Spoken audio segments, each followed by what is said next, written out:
RFC లో shooting జరుగుతుంది, fight scene. అక్కడ ఏదో యాక్సిడెంట్ జరుగుతుంది, మా ముగ్గురు రియాక్షన్ తీసుకోవడానికి అట్లాగా సీరియస్ గా చూడమని చెప్పారు. అలా సీరియస్ గా చూస్తుంటే పక్కకు వచ్చి డిఫరెంట్ ఎక్స్ప్రెషన్ పెడుతున్నాడు తారక్.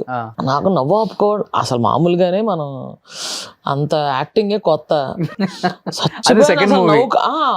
సెకండ్ మూవీ అస్సలు కంట్రోల్ చేసుకోలేక చచ్చాను. ఫస్ట్ షాట్ లో నవ్వేశాను, ఆ తర్వాత నవ్వల. ఆ తర్వాత ఇంకా ఏదో జరుగుతుంది ఫైట్, అంటే ఫైట్ మాసం ముందు అంతా చెక్ చేసుకున్నాక then they will shoot it కదా. వాళ్ళు ఏదో ట్రై చేసుకుంటున్నారు.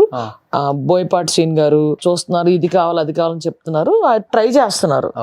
నేను నుంచునే మన స్టైల్ ఎట్లా ఉంటది, కాళ్ళు కొంచెం చాపి ఇలా నుంచుని కాన్సన్ట్రేషన్ అంతా అక్కడ ఉంది, నా మీద నేను పట్టించుకోను.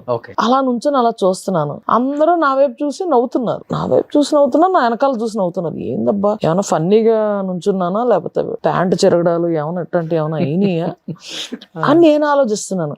ఆ తర్వాత మళ్ళీ వెనక్కి చూసి నవ్వుతున్నారు. వెనక్కి చూసేసరికి నేను ఏం చేస్తే అది వెనకాల నుంచి తారక్ ఇమిటేట్ చేసి మళ్ళీ మా క్రేజీ సాంగ్ అప్పుడు గానీ అలా సెట్ లో గానీ నన్ను ఇమిటేట్ చేసేవాడు. చేసి కావాలని బోయపడిచి సీనయ్య అని పిలిచేవాడు. అప్పుడు సీనయ్య, ఇప్పుడు కొట్టే సీన్లు ఉంటే నేను చేస్తాను, కొట్టించుకునే సీన్లు ఏమైనా ఉంటే నువ్వు అస్సలు మొహమాట పడుకో, తనకి వేసేయనేవాడు.